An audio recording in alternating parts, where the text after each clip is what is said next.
May nagsabi pala sa akin, yung online business na ginagawa ko daw, hindi daw patok at iilan lang daw ang gumagawa. Paano mo nasabi? Kung alam mo lang, ganito kadami ang tao sa office. At yung oras na ito, nasa 6 PM na po ito nakukunan ko ng video. Paano kung kanina pang maaga? At siyempre yung pira na hawak natin, isa po yan sa taong nagtitiwala sa atin. Napanood niya lang yung ating video. Isa naman po yung retired. Siyempre dito sa negosyo na ginagawa namin, hindi naman kami pumipili ng tao. May trabaho o wala. Ang importante, gusto mong kumita at gusto mong gawin.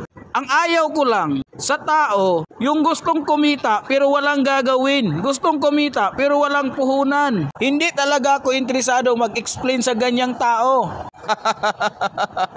Wala pa naman kasi akong nabalita ang negosyo na wala kang gagawin, kikita ka. Siguro kung meron man, sana mapanood ko yun sa video at malaman ko kung anong negosyo yan na tipong wala kang gagawin, pwede kang kumita. Ang pagkakaalam ko, kapag negosyo ang usapan, mayroong puhunan, mayroong kumpanya, mayroong produkto, at siyempre mayroong marketing. At dapat legit. Siyempre dapat mayroong kang gagawin para kumita ka. Yun po yung pagkakaalam ko sa negosyo para kumita ka. Ang kailangan mayroong kang gagawin. At siyempre yung mamuhunan ka. Kapag namumuhunan ka, hindi ka papayag na hindi ka kikita. Na nagsasabi pala sa akin, kung mag-join daw siya, ayaw niya mag-sponsor or mag-invite at ayaw daw niya magbenta, kikita ba daw siya? Ang sagot ko, magtrabaho ka na lang.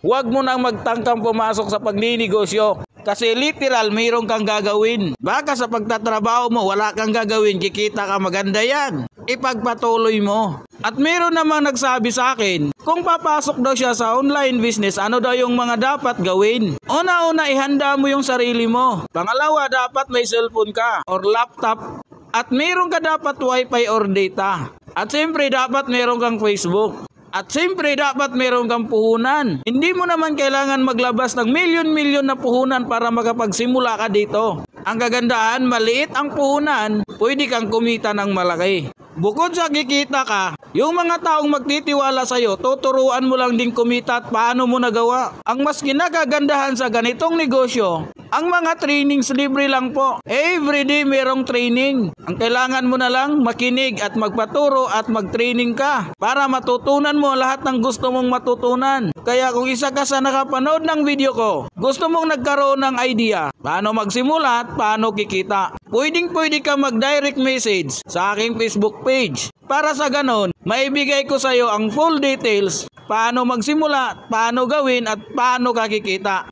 After mo malaman ang full details, doon ka palang mag-decide kung gagawin mo o hindi. Wala naman itong commitment.